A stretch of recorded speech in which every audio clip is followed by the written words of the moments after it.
बिस्मिल्लाहिर्रहमानिर्रहीम। अस्सलाम वालेकुम नाज़रीन, मैं हूं एडवोकेट इजाज़ अहमद नवाब और आप देख रहे हैं यूट्यूब चैनल कानून की दुनिया।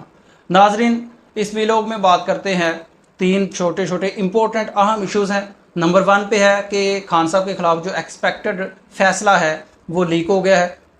फ़ैसला किसी ने पहले ही बता दिया कि क्या फ़ैसला आने वाला है, वो अभी मैं आपको पढ़ के बताऊँगा। नंबर 2 पे बात करेंगे कि जो रिपोर्ट जमा होनी थी इस्लामाबाद हाई कोर्ट में जज साहब के फेसबुक अकाउंट को लेकर, उन पोस्टों को लेकर, वो जमा हो गई है और वो एक बड़ा ही मुज़्ज़े का केस है। ये बंदा, आम बंदा भी समझ सकता है कि ये ऐसा मुमकिन नहीं है और नॉर्मल रूटीन में साइबर क्राइम के केसेस में क्या होता है वो भी मैं आपको बताता हूँ। और तीसरी बात ये है कि इमरान खान की जो पार्टी है पाकिस्तान तहरीक इंसाफ, उससे जो निशान है वो भी छीनने की जो एक हतमी मराहल शुरू हो चुके हैं। निशान के लिए नाहली के भी हतमी मराहल शुरू हो चुके हैं। सबसे पहले बात करते हैं तोशाखाना केस की। तोशाखाना केस में कल फाइनल आर्गूमेंट्स के लिए जज साहब ने केस एडजर्न कर दिया था। आज खान साहब ने एप्लीकेशन फाइल की थी कि ये फ़लाँ विटनेसेस मैं पेश करना चाहता हूँ, जिसको जज साहब ने, ट्रायल कोर्ट ने इररेलेवेंट कहकर मुस्तरद कर दिया था। हक़ दफ़ा ख़त्म कर दिया और फाइनल आर्गूमेंट्स के लिए केस रख दिया। और साथ में ये भी कहा कि अगर फाइनल आर्गूमेंट्स कोई भी बंदा आर्गूमेंट्स करे या ना करे, अगर कोई नहीं करता तो फिर भी केस जजमेंट के लिए रिज़र्व कर लिया जाएगा, महफूज फ़ैसला हो जाएगा। लेकिन इसके साथ मैं आपको ये बताता चलूँ कि अगर जो हाई कोर्ट में एप्लीकेशन ट्रांसफ़र की पेंडिंग है, अगर कल उसका फ़ैसला हो जाता है और फैसला नेगेटिव होता है, मतलब कि वो एप्लीकेशन डिसमिस हो जाती है, तो जज साहब आज़ाद होंगे फ़ैसला करने के लिए। अगर वो एप्लीकेशन का फ़ैसला नहीं होता या एप्लीकेशन एक्सेप्ट हो जाती है तो जज हुमायूं दिलावर ये फ़ैसला नहीं कर पाएंगे।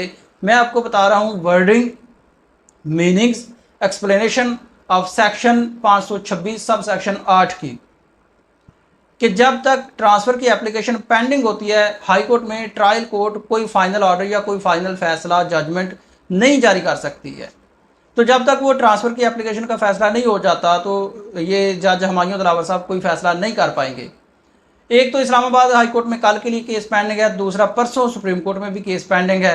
हाई कोर्ट और सुप्रीम कोर्ट का ये चक्कर चल रहा है, सारी चीज़ें बड़ी जल्दी में हो रही हैं, हर बंदा बड़ी तेज़ी में है। साथ में ये भी सुनने में आया कि खान की जो लीगल टीम है वो ये भी कोशिश कर रही है कि कल फिर से सुप्रीम कोर्ट में उस केस की हियरिंग हो और उस पर कोई डिसीजन आ जाए, क्योंकि उनका ख्याल है, बल्कि यह हकीकत है कि अगर तोशाखाना केस का ट्रायल में फ़ैसला हो गया तो फिर जो अपीलें हैं जो सुप्रीम कोर्ट, हाई कोर्ट, वो सारी की सारी इनफ्रक्चुअस हो जाएंगी।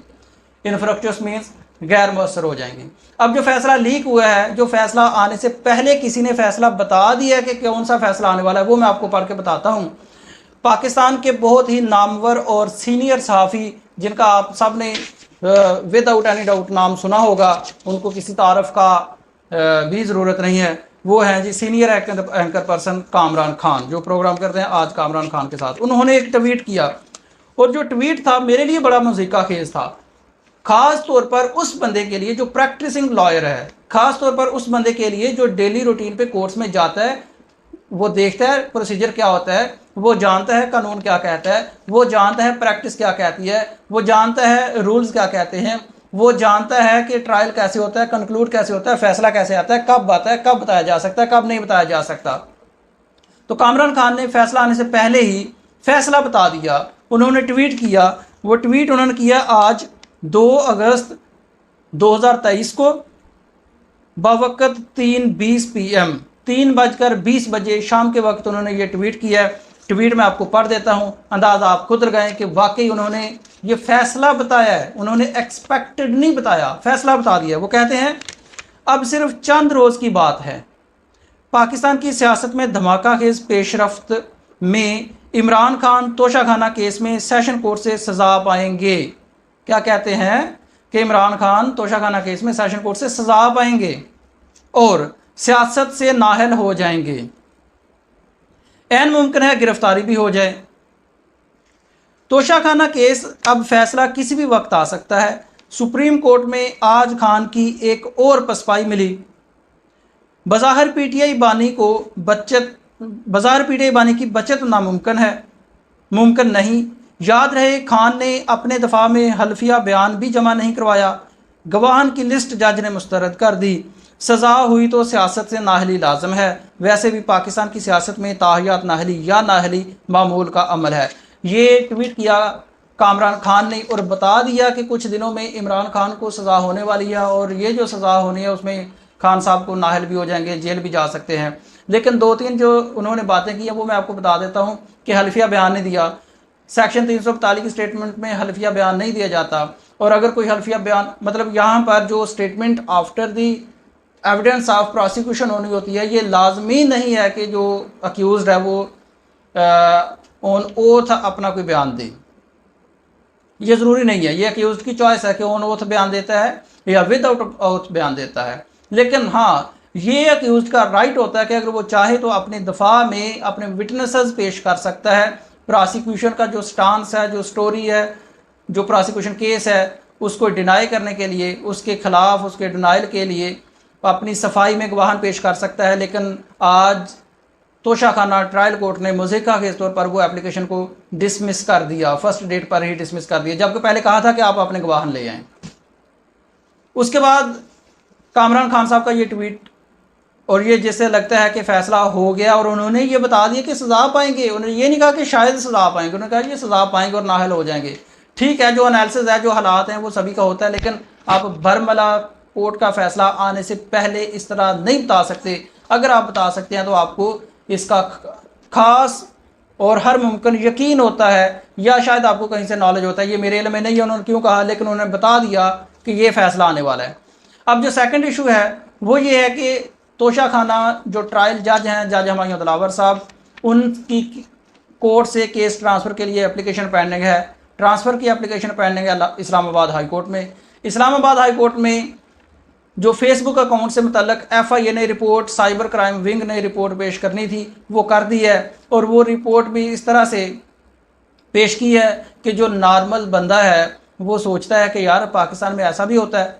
वो इसलिए मैं कहता हूँ, वो आपको बताता हूँ। पहले उनका जो फाइंडिंग्स है वो मैं आपको पढ़ के बता देता हूँ। फाइंडिंग्स दी हैं, authority of said authenticity of said screenshots cannot be determined due to non-availability of URL public link।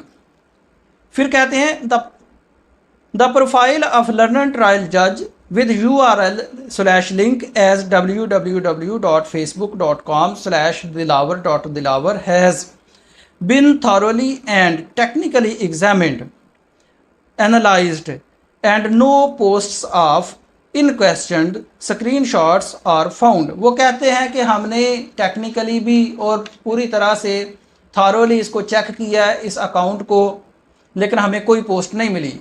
और वो कहते हैं कि अथेंटिसिटी ऑफ ये जो स्क्रीनशॉट्स हैं इनकी इसलिए नहीं डिटरमिन की जा सकती क्योंकि URL नहीं है। तो आपको मैं नॉर्मल प्रैक्टिस की बात बताता हूँ। जब साइबर क्राइम विंग में केस होता है, नॉर्मली क्या होता है, एक दूसरे की तस्वीरें या कोई वीडियो शेयर की होती है। दूसरा बंदा जाके साइबर क्राइम विंग में FIA में शिकायत करता है, कंप्लेंट करता है कि मेरी फ़लाँ तस्वीर थी फ़लाँ अकाउंट से, फ़लाँ फेसबुक अकाउंट या फ़लाँ व्हाट्सएप अकाउंट से या फ़लाँ सोशल मीडिया अकाउंट से किसी बंदे ने तब ये शेयर की थी। तो साइबर क्राइम विंग क्या करता है, उसको रिकवर कर लेता है। और फेसबुक इसका एक प्रोसीजर देती है कि आप 90 डेज़ के अंदर अपनी जो डिलीटेड आपकी पोस्ट हैं उनको आप रिकवर कर सकते हैं। लेकिन मुज़हिका केस तौर पर इस केस में उन्होंने कहा कि जी क्योंकि स्क्रीनशॉट्स हैं ये डिलीटेड है अकाउंट से, अकाउंट में नहीं है, तो इसलिए इनका क्योंकि URL नहीं है तो हम कोई डिटरमिन नहीं कर सकते। जबकि फेसबुक ने एक पूरा प्रोसीजर दिया है, साइबर क्राइम विंग के पास पूरी इंटरनेशनल टेक्नोलॉजी है, ये रिकवर करते हैं, करते आए हैं। और जो डिलीटेड डाटा होता है उसको रिकवर करने की बेस पर FIRs होती हैं साइबर क्राइम्स की, और उन FIRs पर सज़ा होती है, बंदा जेल में जाता है और ये बड़ा एक हीनियस ऑफेंस होता है। लेकिन इस केस में FIA ने, साइबर क्राइम विंग ने कह दिया कि क्योंकि वो स्क्रीनशॉट्स मौजूद नहीं हैं तो इसलिए हम अथेंटिसिटी नहीं बता सकते। जबकि ये नहीं बताया कि हमने रिकवर करने की कोशिश क्यों नहीं की, जबकि रिकवर करने की कोशिश करनी थी।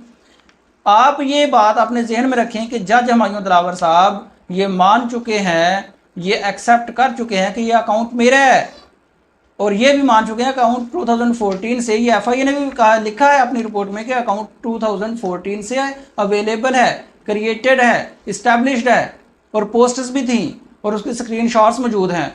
तो ये सारा कुछ सोशल मीडिया पे मौजूद है। उसके बाद उन्होंने अपना अकाउंट लॉक किया और उसके बाद डिलीट कर दिया, लेकिन साइबर क्राइम विंग के पास ये अथॉरिटी है, ये टेक्नोलॉजी है कि वो इसको रिकवर करे, लेकिन उन्हें रिकवर नहीं किया। अब इसकी नेक्स्ट ट्रीटमेंट क्या होती है हाई कोर्ट में, ये कल जब ये फैसला होगा, हियरिंग होगी, तो उसके बाद पता लग जाएगा। लेकिन ये मैं आपको बता दूं कि वो फैसला लिख के रखा जा चुका है। फैसला किस तरह से लिख कर रखा जाता है? जब ट्रायल होता है ना, जब एविडेंस होती है, मतलब फैसला स्टार्ट हो जाता है, जिस दिन केस आता है तो जज साहब उसको साथ साथ में फैसला लिखवाना शुरू कर देते हैं कि हाजिरी लगी जी, चार्जशीट फलां फलां बंदे पे चार्जशीट आ गई चार्जशीट। उसके बाद कि हमने चार्जशीट पढ़ के बता दी, इतने विटनेसेस पेश किए प्रोसिक्यूशन ने, उन विटनेसेस की सारी एविडेंस लिख ली जाती है, क्रॉस एग्जामिनेशन लिख लिया जाता है, मेडिकल एविडेंस जो भी होना होता है सारी एविडेंस लिख ली जाती है। एंड पे जज साहब ने सिर्फ अपना व्यू देना होता है, अपना कंक्लूजन देना होता है, और वो इतना कोई लेंथी प्रोसेस नहीं होता। लेकिन ऐसे केसेस में आर्गूमेंट्स का, एविडेंस का जो प्रोसेस है वो बहुत लेंथी होता है, और हक के दफ़ा इस तरह से क्रिमिनल केसेस में ख़त्म किया नहीं जा सकता जिस तरह से जज साहब ने किया है। मेरा ख्याल है कि इसके खिलाफ भी एक अपील लाजमी होनी चाहिए। अगर मैं यहाँ पर वकील होता तो मैं लाजमी इस ऑर्डर के खिलाफ अपील फाइल करता हाई कोर्ट में। अब जो तीसरी बात है, पीटीआई का जो निशान है वो इस तरह से है कि इलेक्शन कमीशन ने, हर बंदा अपनी अपनी जल्दी में है। इलेक्शन कमीशन ने आज पीटीआई को एक नया नोटिस जारी किया है और उसमें बताया है और उसमें कहा है कि आपने 2021 में इंट्रा पार्टी इलेक्शन नहीं करवाए थे, जिसकी आपको यकीन दहानी कराई। आप पेश हुए इलेक्शन कमीशन ने, आपने टाइम एक्सटेंड करवाया, 1 साल का टाइम एक्सटेंड कर दिया, लेकिन आपने उस 1 साल के टाइम एक्सटेंडेड टाइम में आपने सर्टिफिकेट तो इंट्रा पार्टी इलेक्शन का जमा करवाया, लेकिन वो डेफिशिएंट था। तो आपको कहा गया कि ये डेफिशिएंट है, आप इसकी करेक्शन करवाएं, तस्हीह करें। आपने फिर की, लेकिन फिर दोबारा से कहा गया कि डेफिशिएंट है, इसकी करेक्शन करें, तस्हीह करें, लेकिन आपने नहीं की। लिहाजा आप इस चीज़ के, इस बात के मुर्तकब हुए हैं कि इंट्रा पार्टी इलेक्शन करवाने थे आइन के मुताबिक, और पॉलिटिकल पार्टीज़ एक्ट के तहत और इलेक्शन एक्ट के तहत आपने ये इलेक्शन करवाने थे, नहीं करवाए हैं। लिहाजा आप 4 तारीख को, मतलब कि परसों के लिए इमरान खान को ऑर्डर किया है, चेयरमैन पीटीआई को, पाकिस्तान तहरीक इंसाफ के चेयरमैन को, कि आप इलेक्शन कमीशन में 4 तारीख में ज़ाती हैसियत में आके पेश हों, शोकॉज नोटिस का जवाब दें, हमें सेटिस्फाई करें। अदरवाइज़ आपकी जो पार्टी है उसका निशान ख़त्म कर दिया जाएगा। इलेक्शन में आपको पाकिस्तान तहरीक इंसाफ को बल्ले का निशान नहीं मिलेगा। ये आज की पेशरफ्त इस वक्त तक है, तोशाखाना के लिहाज से, पाकिस्तान तहरीक इंसाफ के लिहाज से इस वक्त तक की ये पेशरफ्त है। कामरान खान ने तो कमाल ही कर दिया फैसला सुना के, उन्होंने फैसला सुना दिया है। जज दिलावर ने पता नहीं कल फैसला सुनाना है या नहीं सुनाना। जस्टिस आमर फरूक कियानी ने पता नहीं कल फैसला सुनाना है या नहीं सुनाना। चीफ जस्टिस उमर अताब बंदयाल की कोर्ट ने, जस्टिस याया अफरीदी के बेंच ने कल फैसला सुनाना है या नहीं सुनाना। लेकिन कामरान खान ने फैसला सुना दिया है और उन्होंने सज़ा भी करवा दी है, जेल जाने का अंदिया भी दे दिया है, नाहली का अंदिया भी दे दिया है। हालांकि सभी लोग सारे हालात देख रहे हैं, अपने अपने व्यूज़ दे रहे हैं। व्यूज़ देना कुछ और बात है और फैसला सुनाना, ट्विटर पर फैसला सुनाना कुछ और बात है, और ये कामरान खान साहब कर चुके हैं। वो ऐसे भी पहले भी पेशगोइयाँ करते रहते हैं, उनको पता नहीं खबर कहाँ से मिलती है। और ये फैसला तो कल होना, कल सुनाना, लेकिन उन्होंने पेशगोई कर दी और आज फैसला सुना दिया।